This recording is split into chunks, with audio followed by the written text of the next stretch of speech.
Excellencies, ladies and gentlemen, good morning again and welcome again to this conference 1 year after the Draghi report. We can now officially kick off this important conference with our keynote addresses, and I would like to invite the Commission President to take the floor.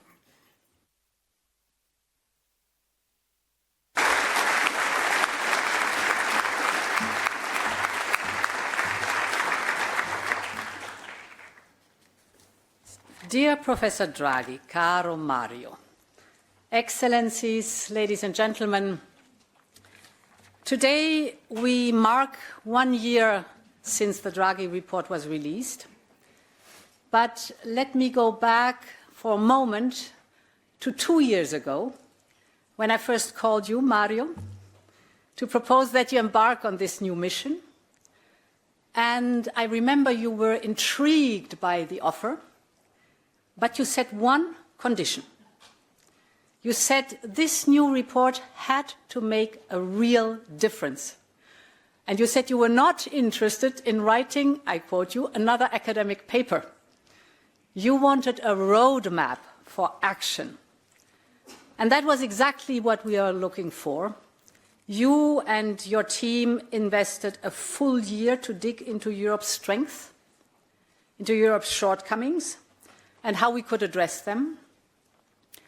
And as soon as the report was out, all of Europe turned its ears to you. So first of all, I want to thank you, dear Mario, for your rigor, for your vision, and for your service to Europe. Grazie, Mario.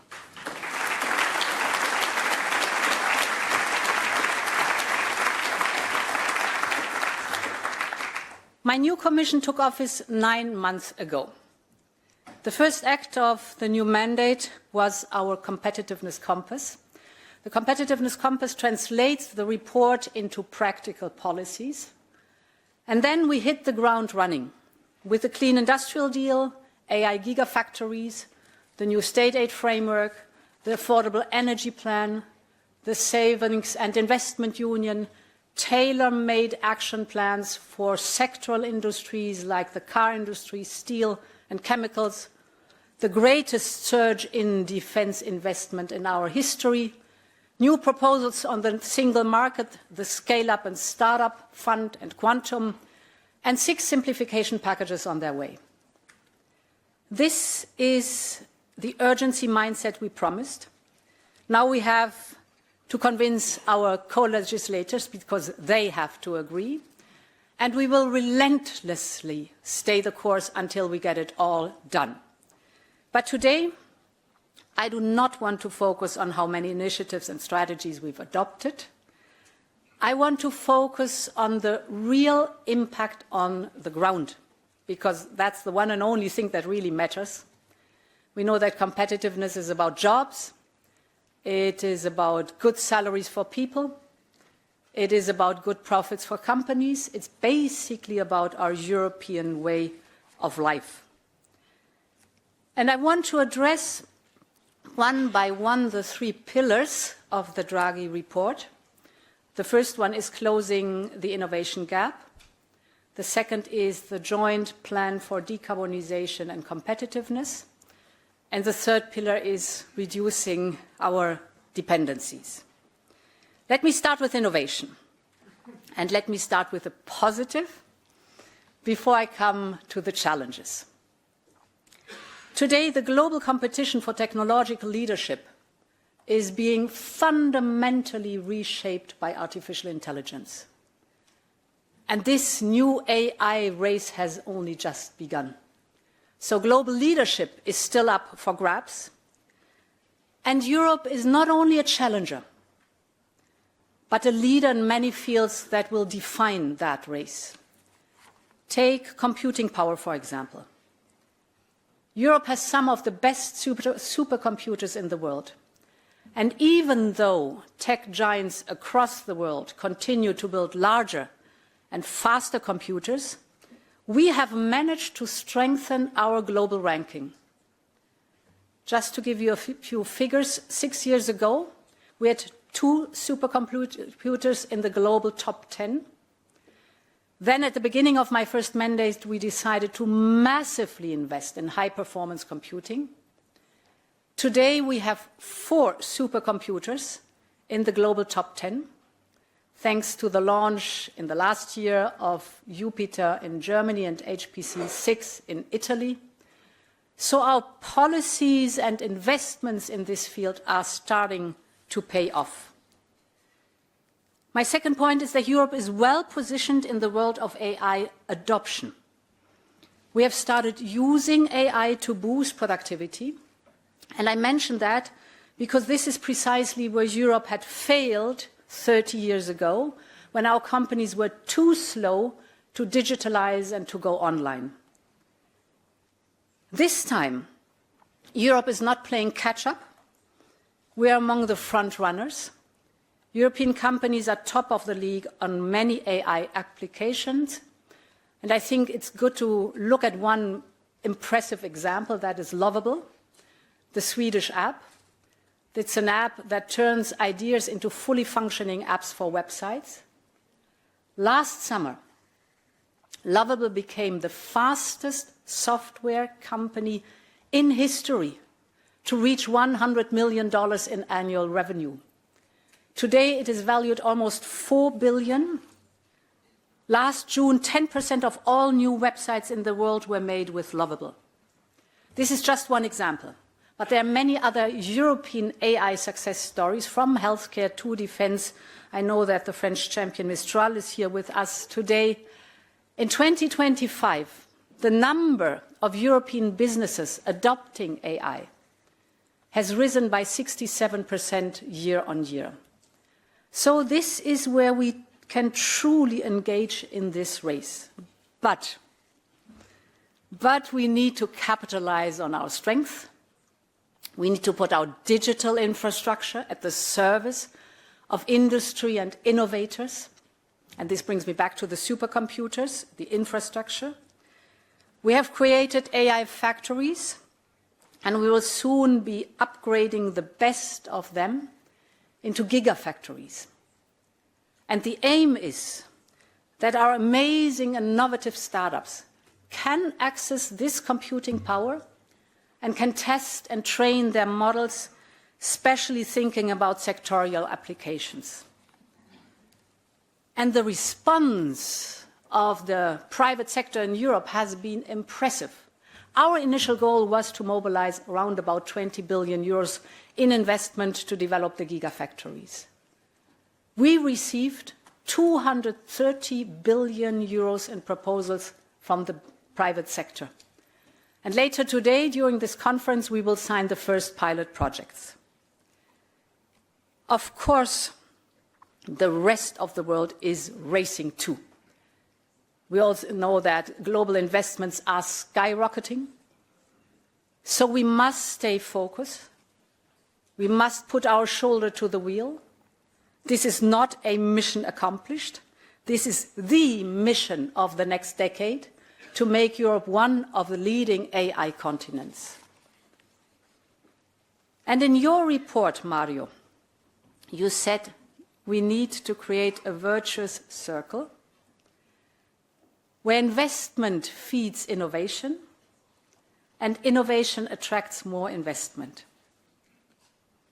And this is the core idea behind our new Competitiveness Fund. It will be the centerpiece of the next European budget, with a proposed firepower of over 400 billion euros. That includes a rise of twice more money for research, the 170 billion we have prepared for Horizon Europe, 5 times more money than today for digital, 6 times more for clean tech. I think this is an investment to boost our industry that Europe needs now, and we are here to convince now European Parliament and European Council of the value of this investment. Now, coming to the challenges. Of course, I know how many obstacles still remain. Take an AI startup from Portugal or from Romania. They must be able to grow seamlessly across our continent. But we know that this is not the case. Our single market is far from being completed. You know the famous number that the IMF has calculated. The internal barriers within the single market are an equivalent of 45% tariffs on goods, and if it comes to services, 110% tariffs on services, if we look at the effect these internal barriers have on our single market. This cannot be. It should not be easier to find a fortune across an ocean than across a European border. And we have started to address these barriers. We have addressed them with the so-called Terrible 10, with our single market strategy. But now we must deliver with a matter of urgency, and this is why we have announced a single market roadmap to 2028. The aim is here to increase the pace and to speed up the processes.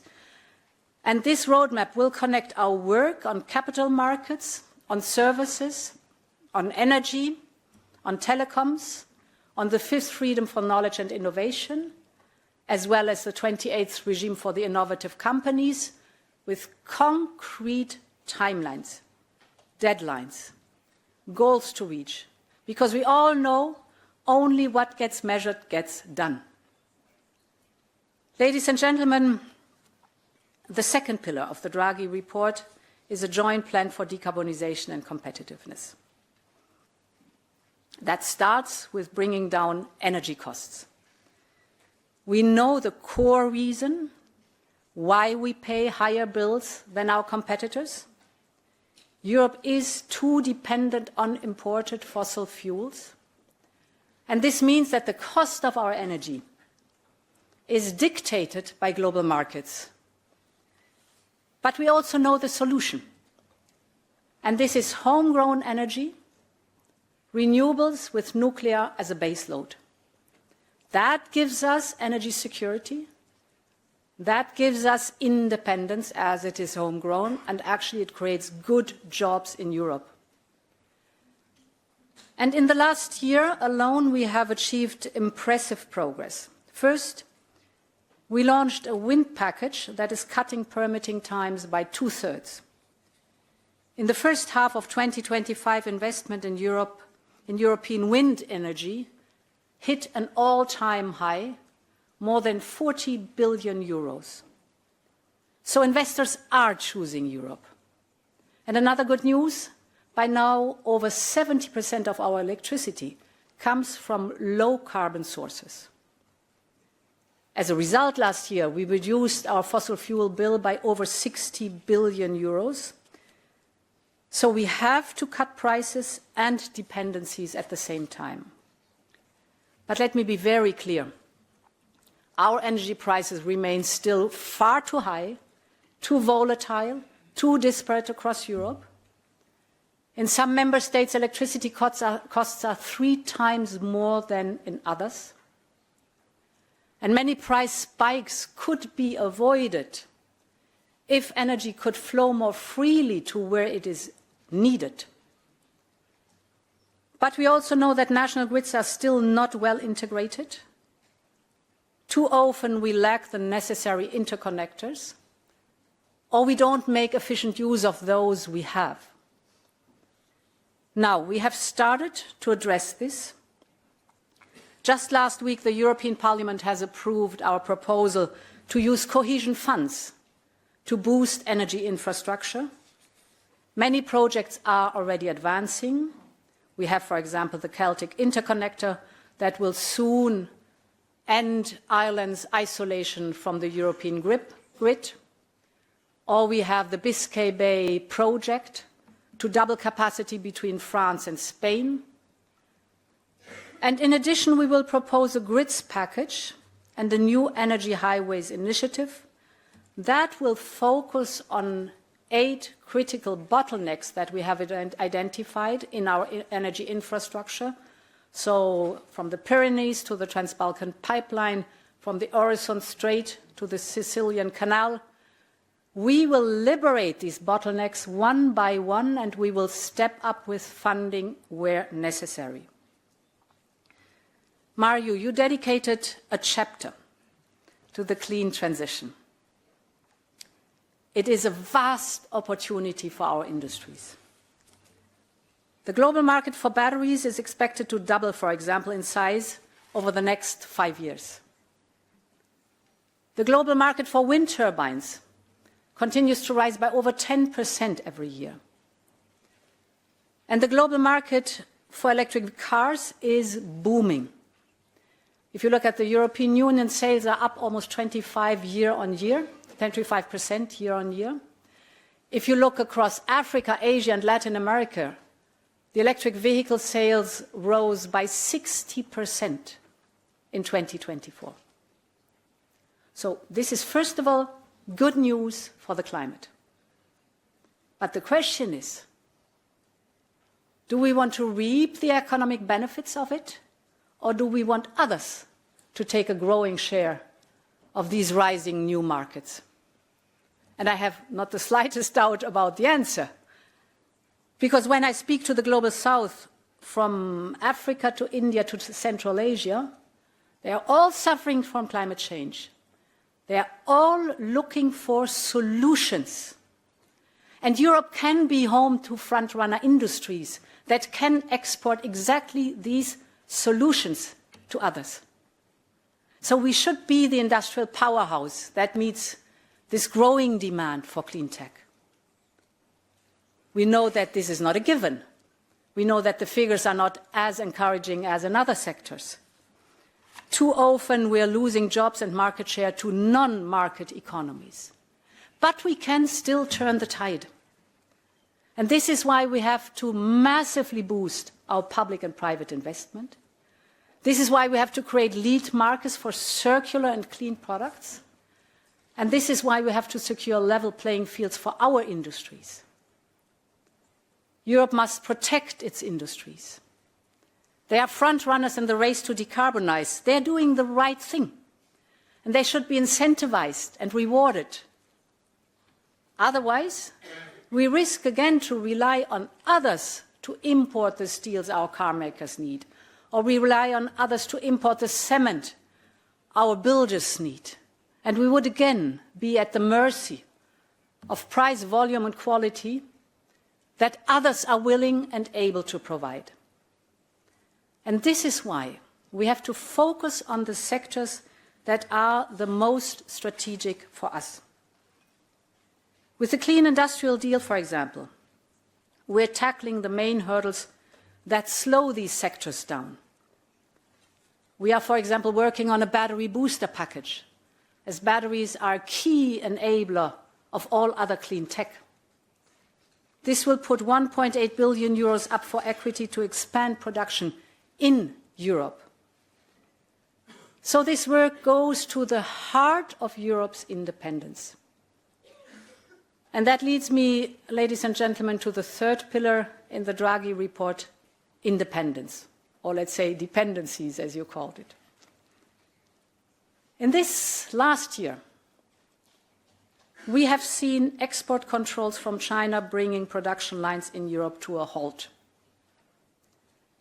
Today, a single country controls 75% of the processing of cobalt, 90% for rare earth, 100% for graphite.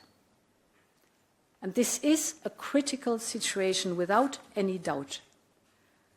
But as always in life, there is nothing that is inevitable. So with the right policies, we can shore up our security. It will take time. But that's the path to build independence. And this is what Europe is up to today. First, with diversification. We can look at other markets. In the last year alone, we have reached new trade deals, as you know, with Mercosur, with Mexico, with Switzerland. The agreement with Mercosur, for instance, will create a market of 770 million consumers. It's 1/4 of the global GDP. We secured an initial agreement with a mining giant like Indonesia. We're now in talks with India, and we want to conclude before the end of the year. Strong political commitment on my side, strong political commitment on Modi's side. We're advancing with South Africa, Malaysia, and United Arab Emirates, just to name a few. Our economic security has a crucial role in all of these trade deals. And we know that together with trade comes investment. We're securing or building networks of strategic projects across the world. Let me give you two examples. For example, nickel in Canada. That is enough to power over 800,000 electric vehicle batteries every year. Or we have agreed with Kazakhstan graphite for 100,000 electric vehicles batteries every year. Or look at the strategic Lobito corridor to Africa's copper belt. All these are the first successful moves to diversify and important steps to our independence. Of course, and I don't want to neglect that one, our work on economic security and independence begins right here at home. So this year we selected 47 strategic projects across Europe under our Critical Raw Materials Act, and we will focus our financial support on these critical endeavors, and we will ensure that all the permitting is done in due time. So I'm speaking of copper and cobalt mining in Finland, for example. I'm speaking of lithium processing in Portugal, or the battery recycling in Italy. Let me focus in particular on recycling. The circular economy is central to our security of supply. Just let me give you three figures. Already today, every kilogram of raw materials, if you take it, we produce 33% more output than the United States and 400% more output than China. Just think about the potential competitive advantage if we manage to scale up this. So the best answer here is creating a truly circular economy. So we are working on a Circular Economy Act. And what we will do is we will start in those sectors that are already ready, like the batteries, for example, because we know that circular production limits our strategic dependency and, more important even, it enables front-runner industries that can export the solutions I was just talking about to others. So we can literally turn waste into the critical enabler of our competitiveness. Ladies and gentlemen, let me conclude with a final example on reducing our dependencies. And there is another vital sector where we can no longer afford to be excessively reliant on others, and that is defense. Of course, a more independent Europe of defense won't happen overnight. And I want to say right at the beginning, there's a strong alignment with NATO. But it is also crystal clear that Europe must now carry the lion's share of its own security. And this is why we have launched Readiness 2030 to mobilize up to 800 billion euros in defense investment. And this includes, these 800 billion euros include 150 billion euros for an instrument we call SAFE. It's an instrument for joint procurement for the member states. It is on track to be the most successful instrument on defense, and it took only 72 days to approve the SAFE loans. From the idea and the launch, our proposal to the approval, 72 days. And in less than 6 months, we have already assigned the total amount of 150 billion euros in loans. I think this is an example that shows that is the sense of urgency we need. And I wish I could see the same sense of urgency all across our competitiveness agenda. We need urgent action to face urgent needs because our companies and workers can no longer wait. Take our simplification efforts. In every meeting I have with business, it's always their top request, and rightly so. And in the 9 months, we have presented 6 simplification packages. You know, we call them omnibuses. 2 more are on their way. That will be on the digital and on the military mobility. They will make a real difference with less paperwork, less overlaps, less complex rules. Our proposal will cut 8 billion euros a year of bureaucratic costs for European companies.